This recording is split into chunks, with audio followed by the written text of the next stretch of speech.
Et bon, pour certaines personnes, parfois, pendant tout ce trajet-là, ils se sont eux-mêmes mariés, ils ont eu leurs propres enfants, et ils ont leur propre vie. Sauf que, bon, on arrive quand même finalement à un moment où on se dit, on commence à approcher la quarantaine, on commence à se poser des vraies questions.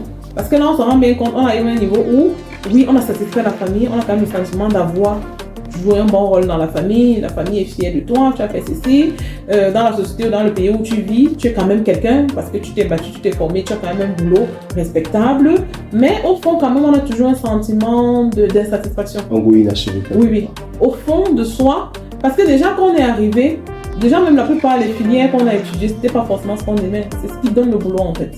Ok, donc c'est toujours, à chaque fois on a fait les choses de façon malgré soi.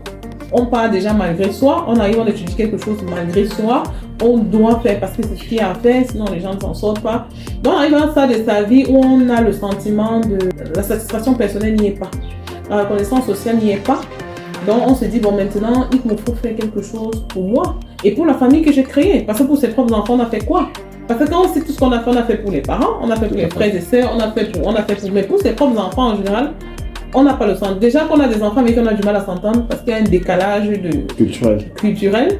Déjà, donc ça commence à, on commence à se dire, et ça, la mauvaise conscience commence à s'installer, on se dit, mais pour mes propres enfants, je fais quoi? Et même pour soi-même. C'est-à-dire même pour soi-même, tu te dis, mais aujourd'hui, si je quitte l'Europe, je pars avec quoi? Quelle est la preuve que j'ai déjà eu à gagner de l'argent? Quelle est la preuve que je suis ce que je suis en fait? C'est un peu ça qui nourrit le besoin de se dire, il me faut créer quelque chose.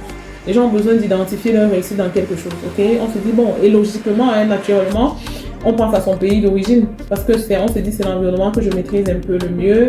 C'est l'environnement, déjà, qu'on est appelé à aller souvent. Donc, ça veut dire que si je crée un business dans mon pays, quand je vais pour les vacances, je peux avoir le temps de regarder, ok? Donc, voilà un peu d'où naît ce truc-là. Et donc, on se dit, bon, en créant, quand on vient ici, on crée une petite structure, on se dit, et quand on rentre en Europe, le cœur est bizarrement dessus, hein. C'est-à-dire on a plus le cœur sur ce petit truc que même sur son boulot qui rapporte, qui nourrit tout le monde là en fait. Parce que finalement c'est là où on a vraiment de la valeur. On se sent plus accompli dans ça. Parce que déjà en Europe, on trouve beaucoup de reconnaissance sociale en fait. C'est-à-dire quel que soit ce que vous allez faire, il y a toujours un plafond qui te rattrape à un niveau. Donc il y a tellement de frustrations qui viennent de partout. À un moment donné on se dit bon, il me faut créer quelque chose. Je dois créer ma propre structure, je dois créer quelque chose pour moi, quelque chose qui m'identifie, quelque chose que mes enfants peuvent voir et avoir la preuve parce qu'en Europe, les enfants ne te voient pas travailler. Hein.